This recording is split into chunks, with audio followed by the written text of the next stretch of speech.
आपको कोई बहुत सारी जानकारियां मिलने लग जाती हैं, लेकिन आप तो उसके बारे में जानते ही नहीं। तो आप उसके पास जन्म कुछ इस जन्म के बारे में भी जान लेते हो। तो ये चीजें है चेतन मन से परे की, बुद्धि से परे की बातें हैं जो संभव हो जाती हैं।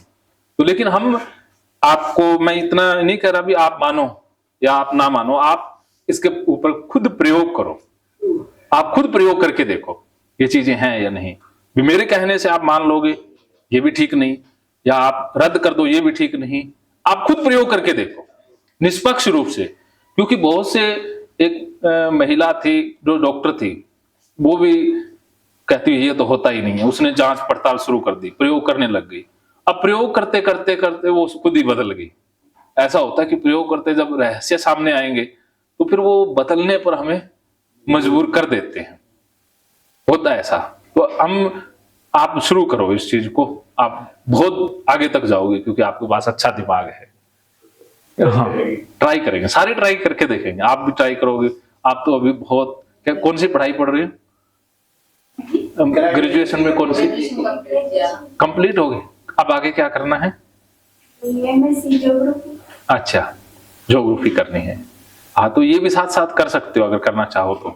क्योंकि कई बार ऐसा फील होता है सेमिनार अटेंड करने के बाद, क्यों ना हम साइकोलॉजी ले लें। नहीं, ये जो है ना, ये अलग से कोर्स है। ये माइंड पावर का है ना, हाँ, ये अलग से साइकोलॉजी से, ये भी लेकिन वो एक समय ऐसा था मैं अपने बचपन में, क्योंकि यातनाएं झेल के जब आते हैं ना, तो फिर चीजों को जब बदलती हैं तो अच्छा लगता है। एक समय ऐसा था कि लोग मैं साइकोलॉजी सब्जेक्ट से था, तो लोग साइकोलॉजी शब्द किसी को दिलवाने के पक्ष में नहीं थे। अपने परिवार वाले, मेरे परिवार वाले कहते थे उसने साइकोलॉजी सब्जेक्ट ले रखी है, तुम लोग बिल्कुल मत ले लेना, वो एक तो ऐसा है, बाकी और हो जाओगे। अब अपने बच्चों को भी दिलवाते हैं। वो कहते हैं हमारा बच्चा भी, मेरे परिवार में मेरे बिना कहे बहुत से मेरे रिश्तेदार और वो साइकोलॉजी पढ़ रहे हैं, सब्जेक्ट ले रहे हैं। वो मेरे को देख देख के वो प्रेरित हो जाते होंगे। कई बार डायरेक्ट मेरे से नहीं मिलते, वैसे ही प्रेरणा ले लेते हैं ना, वो कर पा रहे हैं। अलग सा कुछ होता है तो लोग प्रेरित होते हैं। जब तक कामयाब नहीं हो रहे ना, तब तक तो। लेकिन आप देखो जिंदगी में अभी जो अवस्था ना दुख है, इसे टेम्परेरी मानो कि ये चीजें ना बदल जाएंगी। जैसे आप ना इसको स्थायी ना मानो, हर चीज ना यहाँ बदल जाती है। आप दुखी हो, ये भी वक्त बीत जाएगा, ये समय भी बीत जाएगा, सुख की घड़ियां भी आएंगी, वो भी बीत जाएंगी। तो इस भाव के साथ कि सब कुछ यहाँ पर प्रकृति का नियम है। गीता में कि लॉ ऑफ चेंजेबल, परिवर्तन का नियम। मैं प्रकृति के नियमों में ज्यादा विश्वास करता हूँ।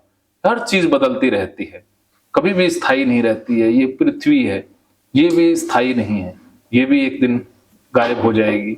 सूरज भी स्थायी नहीं है, ये भी बुझ जाएगा। ये ब्रह्मांड है, ये भी गायब हो जाएगा। तो इस भाव के साथ जिए कि यार जिंदगी में है, आनंद है, आज है तो आज ही जी लें। मृत्यु का कल का कोई भरोसा नहीं है, आ भी सकती है। वो आए तब ये लगे कि यार तू लेट कर दिया, मैं तो तेरा ही इंतजार कर रहा था। मैंने तो जो जीना था ना जी लिया, जो करना था ना मैंने कर लिया, कुछ बाकी रहा ही नहीं। मैं तो तेरा ही इंतजार कर रहा था। तो अपनी इच्छाएं अपने अंदर के, उसको अधूरा मत रखो, उसको पूरा करो। खुल के जियो कि आज लगे कि जी लिया, बस अब बचा ही नहीं। तो फिर कुदरत कहती है ऐसे लोगों को मारना नहीं है, ऐसे लोगों को तो जिंदा रखना है। फिर हम वो अमरता की अवस्था आ जाती है। शरीर तो चला जाएगा लेकिन हमारा आनंद है वो अमरता की तरफ बढ़ जाता है। ये चीजें भी काम करती हैं। फिर अनिश्चितता का नियम है, लॉ ऑफ अनसर्टेनिटी की। यहाँ पर सब कुछ अनिश्चित है। और एक नियति का भी नियम है कि सब कुछ पहले से ही निर्धारित है। तो बहुत सारे नियम हैं, तो हम उनको गहराई से जब जानेंगे तो चीजें समझ में आएंगी। तो एक बार हम इतना ही, क्योंकि आप और ज्यादा फिर दूसरी दिशा में चले जाएंगे। हाँ, कंफ्यूज हो जाएंगे। इनको रिलैक्स कर रहे हैं तो वो देख रहे हैं ना आप बार-बार, तो या सीधा कर लो ना, इसमें आनंद आता है इनको। नींद आ जाएगा, नींद आ जाएगा, जगा देंगे आपको, जगा देंगे। चाय